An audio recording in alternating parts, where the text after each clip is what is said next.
നമസ്കാരം. കേരള ഫിനാൻഷ്യൽ കോഡിന്റെ 17ാമത്തെ എപ്പിസോഡിലേക്ക് ഏവർക്കും സ്വാഗതം. ഇന്ന് നമ്മൾ ആറാമത്തെ KFCയുടെ ആറാമത്തെ ചാപ്റ്ററിന്റെ, അതായത് സ്റ്റോറുകൾ എന്ന് പറയുന്ന ചാപ്റ്ററിലെ പ്രീവിയസ് ക്വസ്റ്റ്യൻ ആണ് ഡിസ്കസ് ചെയ്യുന്നത്. നമ്മൾ നേരെ ചോദ്യത്തിലേക്ക് കടക്കാം.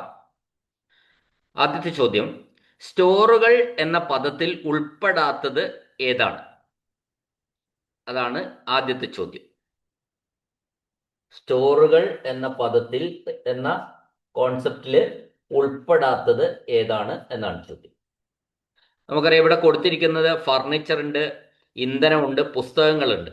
മുകളിൽ പറഞ്ഞവയൊന്നുമല്ല. അപ്പോൾ ഇവിടെ സാധാരണഗതി നമ്മൾ അറിയാം, ഇപ്പോൾ പറഞ്ഞതനുസരിച്ച് ഫ്യുവൽ ഒരു സ്റ്റോറുകളുടെ ലിസ്റ്റിൽ ഉൾപ്പെടാത്തതാണ്. ഇന്ധനം അഥവാ ഫ്യുവൽ. അപ്പോൾ ഇവിടെ ആൻസർ ഫ്യുവലാണ്. രണ്ടാമത്തെ ചോദ്യം, കോഡ് അനുസരിച്ച് താഴ്പറയുന്ന സ്റ്റോഴ്സ് എന്ന വിഭാഗത്തിൽ ഉൾപ്പെടുന്നത് ഏതാണ്? ഇപ്പോൾ ഇതിൽ പറഞ്ഞിരിക്കുന്ന ഫ്യൂവല്, ചാർക്കോള്, ഡയറ്ററി പ്രൊഡക്ട്സ്, അതായത് ഭക്ഷണ ഉൽപ്പന്നങ്ങൾ, കൽക്കരി, ഇന്ധനം, പിന്നെ ഫർണിച്ചർ. അപ്പൊ സ്റ്റോർ എന്ന വിഭാഗത്തിൽ പെടുന്നത് ഇതിന് പ്രകാരം ഫർണിച്ചറാണ്. ഫർണിച്ചർ ഒരു സ്റ്റോറാണ്. ഇന്ധനം സ്റ്റോറല്ല, കൽക്കരി സ്റ്റോറല്ല, ഭക്ഷണ ഉൽപ്പന്നങ്ങളും സ്റ്റോറല്ല. അടുത്ത ചോദ്യം, പൊതുസേവനത്തിനായി സർക്കാർ കൈവശം വരുന്ന എല്ലാ വസ്തുക്കളെയും സാമഗ്രികളെയും കോമൺ ആയിട്ട് വിളിക്കുന്ന ഏതാണ്? അതാണ് സ്റ്റോർ എന്നതുകൊണ്ട് നമ്മൾ ഉദ്ദേശിക്കുന്നത്.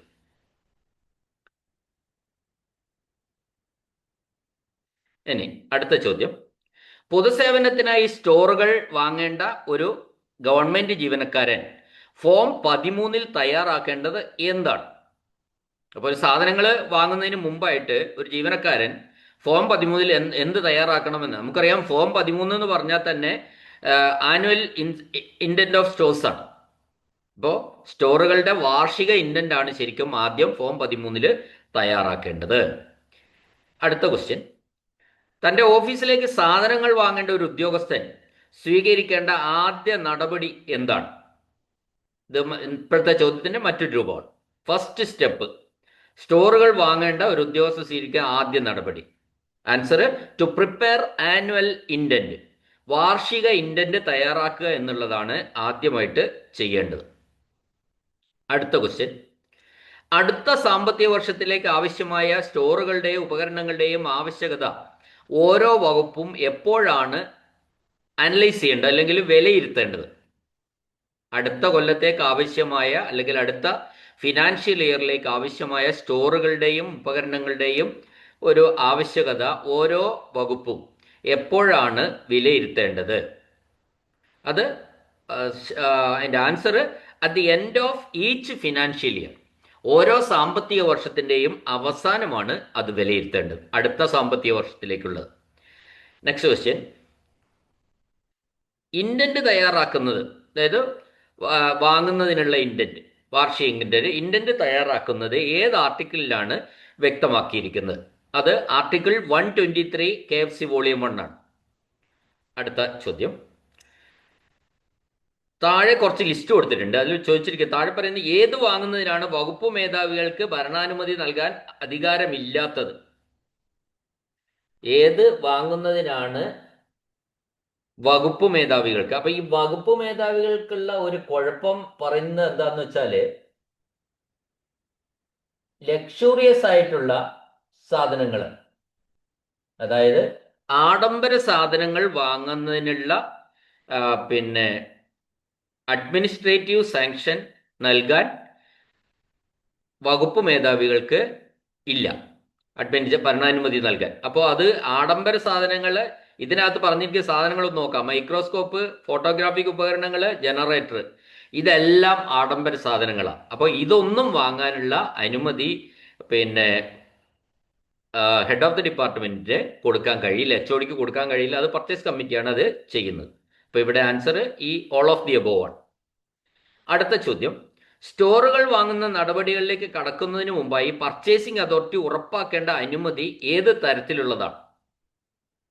അപ്പോൾ സ്റ്റോർ വാങ്ങുന്നതിന് മുമ്പ് പർച്ചേസിംഗ് കമ്മിറ്റി എന്തുറപ്പാക്കണം? അഡ്മിനിസ്ട്രേറ്റീവ് സാങ്ഷൻ ഉറപ്പാക്കണം. ഭരണാനുമതിയാണ് ഉറപ്പാക്കേണ്ടത്. അടുത്ത ചോദ്യം, ഒരു വകുപ്പിന് സാധാരണ നിലയിലുള്ള പ്രവർത്തനത്തിന് ആവശ്യമായ ആവർത്തന സാധനങ്ങൾ, അതായത് റെക്കറിംഗ് സപ്ലൈസ് വാങ്ങുന്നതിന് ഫണ്ട് ലഭ്യമാണെങ്കിൽ അത്തരം സന്ദർഭങ്ങളിൽ ഭരണാനുമതി നൽകാൻ അധികാരമുള്ള ഉദ്യോഗസ്ഥൻ ആരാണ്?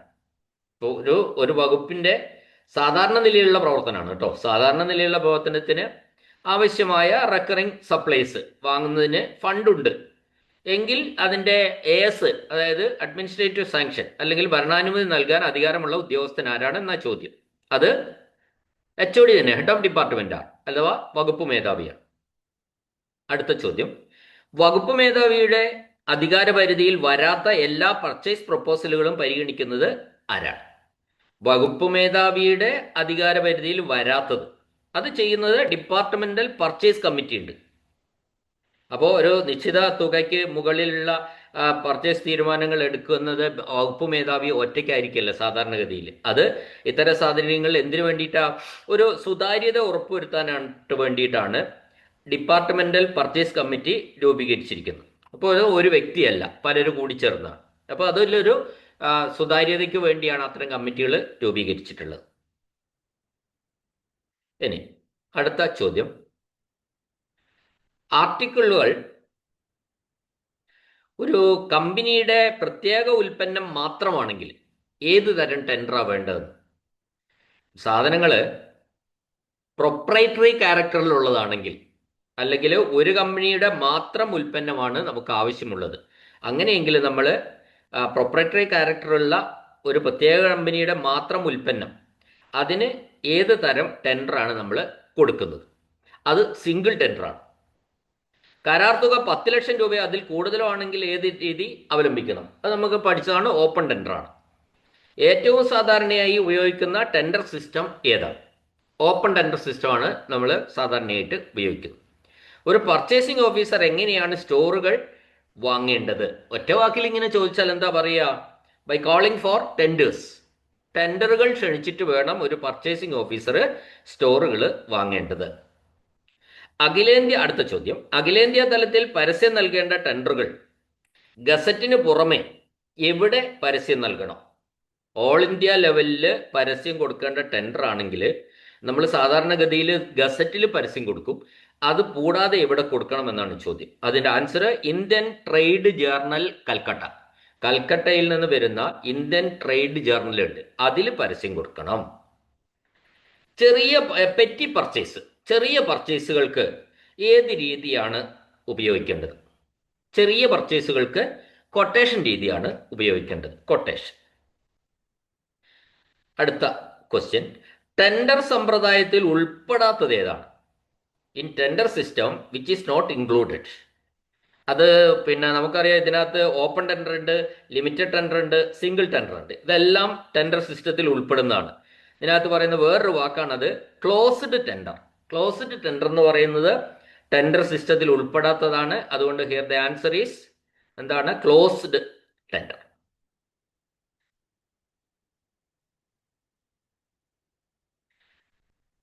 അടുത്ത ക്വസ്റ്റ്യൻ,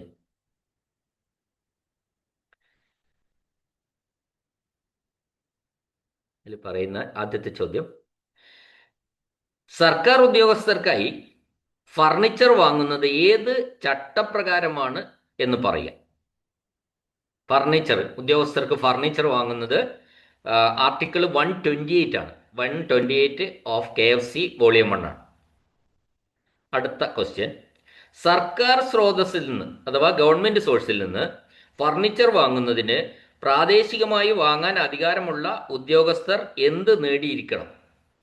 ഇപ്പോൾ വാങ്ങാൻ പവറുള്ള ഒരു ഉദ്യോഗസ്ഥൻ ഗവൺമെന്റ് സോഴ്സിൽ നിന്ന് ഫർണിച്ചർ വാങ്ങണമെങ്കിൽ ആദ്യം എന്ത് നേടിയിരിക്കണം? അത് answer administrative and purchase sanction of government. ഗവൺമെന്റിന്റെ അഡ്മിനിസ്ട്രേറ്റീവ് സാങ്ഷനും വേണം, പർച്ചേസ് സാങ്ഷനും ഉണ്ടായിരിക്കണം. നെക്സ്റ്റ് ക്വസ്റ്റ്യൻ,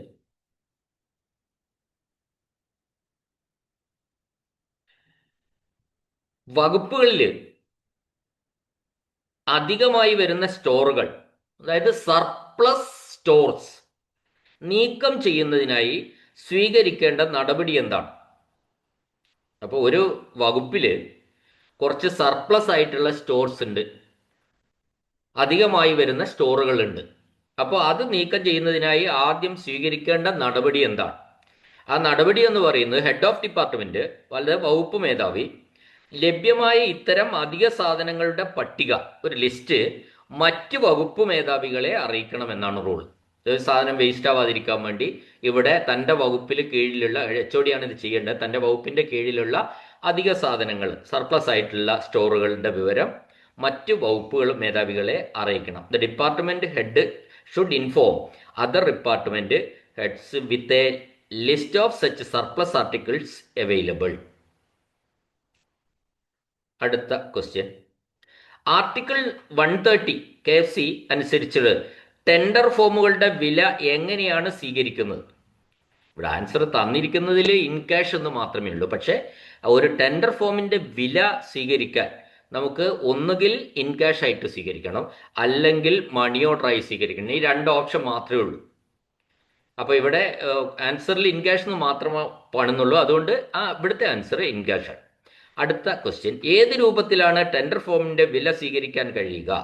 ഇവിടെ answer cash bar money order എന്ന ക്വസ്റ്റ്യനിൽ കാണിക്കുന്നുണ്ട്. അതുകൊണ്ട് തീർച്ചയായിട്ടും ക്യാഷ് ഓർ മണി ഓർഡർ, ആ രീതിയിലാണ് ടെൻഡർ ഫോമിന്റെ വില വാങ്ങേണ്ടത്. അടുത്തത്, സാധനങ്ങൾ വാങ്ങുന്നതിനുള്ള ടെൻഡർ ഫോമുകളുടെ വില താഴെ പറയുന്നവയിൽ ഏത് രീതിയിലാണ് സ്വീകരിക്കുന്നത്? വീണ്ടും അതേ ചോദ്യം വന്നിരിക്കുകയാണ്, ക്യാഷ് അല്ലെങ്കിൽ മണി ഓർഡർ.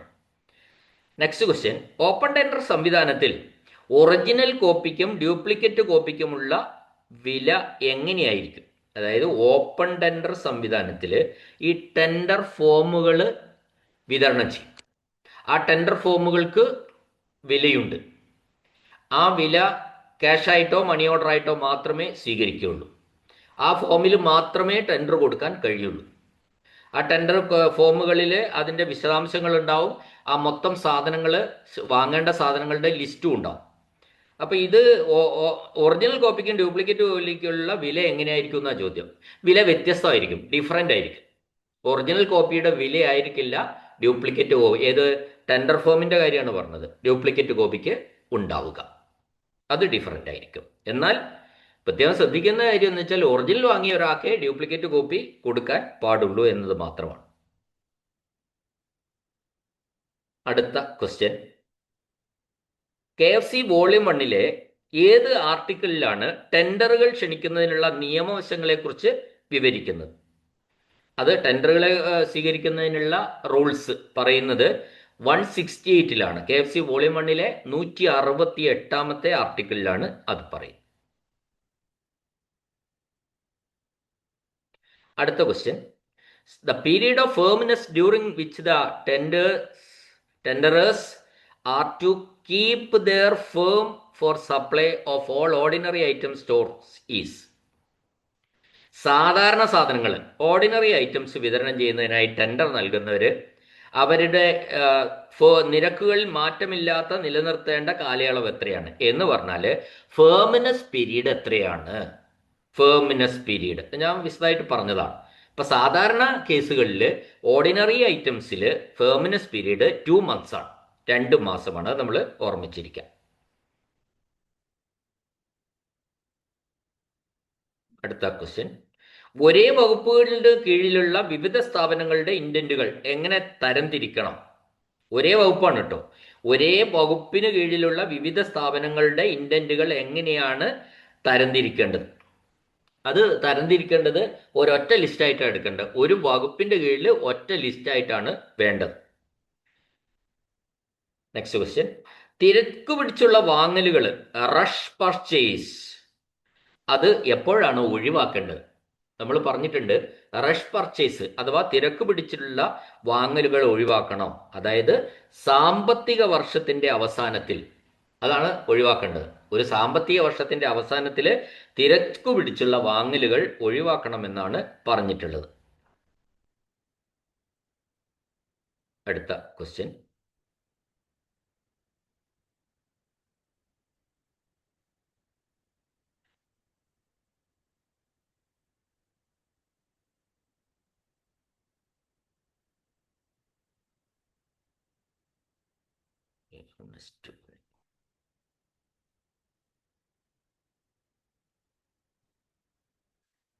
ഇത്രയും ക്വസ്റ്റ്യൻസ് ആണ് നമുക്ക് ഈ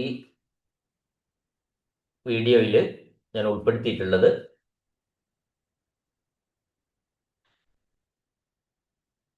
അപ്പോൾ അതിൽ അവസാനം ഒരു ചോദ്യം കൂടി ഉൾപ്പെടുത്താം, അതിൽ തീരാത്തത്.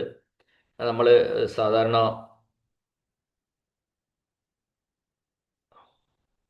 അനക്സറിൽ നിന്നുള്ളൊരു ചോദ്യം ഇവിടെ കയറി വന്നതാണ്. അതിലെ ക്വസ്റ്റ്യൻ ഇതാണ്: ഓർഡർ ചെയ്യേണ്ട ഹാർഡ്വെയർ ഇനങ്ങളുടെ ലിസ്റ്റ് സാധാരണയായിട്ട് എവിടെയാണ് കാണിച്ചിരിക്കുന്നതെന്നാണ് ചോദ്യം. അപ്പോൾ ഓർഡർ ചെയ്യേണ്ട ഹാർഡ്വെയർ ഇനം, അപ്പോൾ ഹാർഡ്വെയർ ഇനങ്ങളുടെ ലിസ്റ്റ് പബ്ലിഷ് ചെയ്തിരിക്കുന്ന ഒരു അനക്സർ ഉണ്ട്. അനക്സറിന്റെ ആ സെറ്റിലാണ് ഉണ്ടാവുക. അത് പുസ്തകത്തിൽ അനക്സറിലാണ് അത് ഉണ്ടാവുക. അത് ഏത് അനക്സറിലാണ് എന്നാണ്, എവിടെയാണ് കാണിച്ചിരിക്കുന്നത് ചോദ്യം. ദ ആൻസർ വോളിയം 1 അനക്സർ 4 അത് കാണിച്ചിട്ടുള്ളത്. അനക്സർ 4. അപ്പോൾ ഇത്രയും ചോദ്യങ്ങളാണ് ഞാൻ ഈ ഒരു ക്ലാസ്സിൽ ഉൾപ്പെടുത്തിയിട്ടുള്ളത്. 6ാമത്തെ അധ്യായത്തിലെ ബാക്കി ക്വസ്റ്റ്യൻസ് നമുക്ക് അടുത്ത ക്ലാസ്സിൽ പറയാം. ഈ വീഡിയോ കേട്ട എല്ലാവർക്കും നന്ദി, നമസ്കാരം.